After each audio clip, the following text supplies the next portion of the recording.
લક્ષ્ય ન્યૂઝ, એક નજર, એક લક્ષ્ય.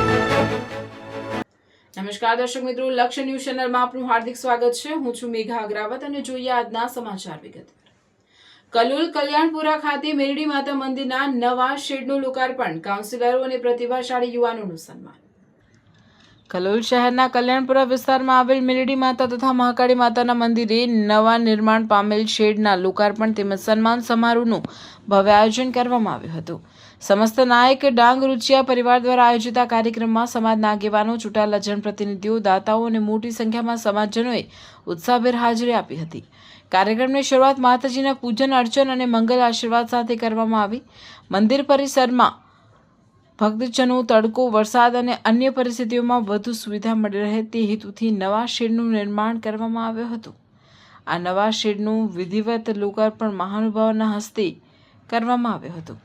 આ પ્રસંગે કલોલ નગરપાલિકાની તાજેતરની ચૂંટણીમાં વિજયી બનેલા નાયક સમાજના મહિલા કાઉન્સિલરો ભાવિકાબેન હર્ષદભાઈ નાયક અને રેખાબેન તુષારભાઈ નાયકનું ફૂલહાર અને શાલ ઓઢાડી વિશેષ સન્માન કરવામાં આવ્યું હતું. ઉપરાંત વોર્ડ નંબર 3ના ચૂંટાયેલા કાઉન્સિલરો જીતેન્દ્રભાઈ જોશી, કૃણાલભાઈ દેસાઈ, પ્રવીણાબેન પટેલ અને રંજનબેન રાઠોડ તથા કલોલ શહેર કોંગ્રેસ પ્રમુખ મનોજભાઈ નાયક પણ સમાજ દ્વારા અભિનંદન પાઠવી સન્માનિત કરવામાં આવ્યા હતા. સમાજના ગૌરવરૂપ એવા પ્રતિભાશાળી વિદ્યાર્થીઓ અને ઉચ્ચ શિક્ષણ ક્ષેત્રે નોંધપાત્ર સિદ્ધિ પ્રાપ્ત કરનાર યુવાનોનું પણ સન્માન કરવામાં આવ્યું હતું. ખાસ કરીને ફિઝિયોથેરાપીમાં અભ્યાસ પૂર્ણ કરી ડોક્ટર બની સમાજનું ગૌરવ વધારનાર ડોક્ટર ભૂમિબેન ગિરીશભાઈ નાયકને સમાજ દ્વારા વિશેષ સન્માન અર્પણ કરવામાં આવ્યું હતું અને આ પ્રસંગેનું પણ સન્માન કરવામાં આવ્યું હતું. ઉપસ્થિત આગેવાનોએ જણાવ્યું હતું કે સમાજના યુવાનોની આવી સિદ્ધિઓ નવી પેઢી માટે પ્રેરણા સ્ત્રોત બની રહેશે અને શિક્ષણ ક્ષેત્રે આગળ વધવા માટે પ્રોત્સાહન પૂરું પાડશે. મંદિરના વિકાસ અને સુવિધાઓમાં વધારો કરવા માટે અનેક દાતાઓએ ઉદાર હાથે આર્થિક સહયોગ આપ્યો હતો. સમાજ દ્વારા આવા દાતાઓનું ફૂલહાર અને ફૂલછડી અર્પણ કરી જાહેર સન્માન કરવામાં આવ્યું હતું.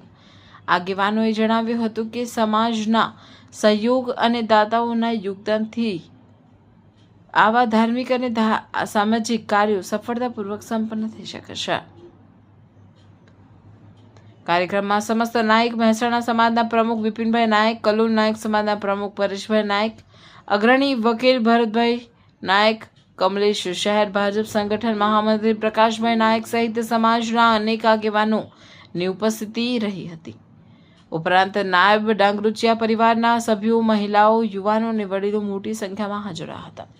સમાજના આગેવાનોએ પોતાના સંબોધનમાં જણાવ્યું હતું કે આવા ધાર્મિક અને સામાજિક કાર્યક્રમો સમાજમાં એકતા, ભાઈચારો, સંસ્કાર અને સામાજિક જાગૃતિ મજબૂત બનાવવામાં મહત્વપૂર્ણ ભૂમિકા ભજવે છે. સમાજના વિકાસ માટે શિક્ષણ, સંગઠન અને સેવા પ્રવૃત્તિઓને વધુ વેગ આપવા પર ભાર મૂકવામાં આવ્યો હતો. સમગ્ર કાર્યક્રમનું સફળ સંચાલન સતીશભાઈ શાંતિલાલ નાયક તેમજ પરિવારના વડીલો દ્વારા કરવામાં આવ્યું હતું. કાર્યક્રમના અંતે દાતાઓ, આમંત્રિત મહેમાનો, સમાજના આગેવાનો અને ઉપસ્થિત ગ્રામજનોએ સાથે મળીને ભોજન પ્રસાદ ગ્રહણ કર્યો હતો.